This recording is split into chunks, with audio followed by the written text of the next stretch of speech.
Okay, tell me how I can retire in 10 years or less by real estate investing, of course. So retiring quickly is all math. So you got to figure out how much you want to retire, how much income you want to have. Okay. But basically it boils down to 4 key steps. One is you got to figure out how to make quick cash.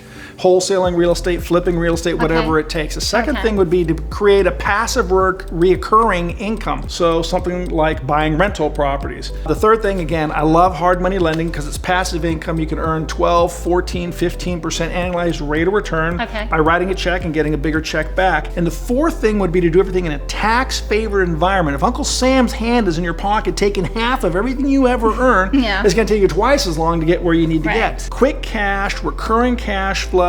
Again, I love hard money lending, so I always throw that in there. And then tax-favored environment, a 401k, a Roth. That is the quickest way to get to the finish line as soon as possible. And actually keep your money. And keep your money versus giving it to Uncle Sam.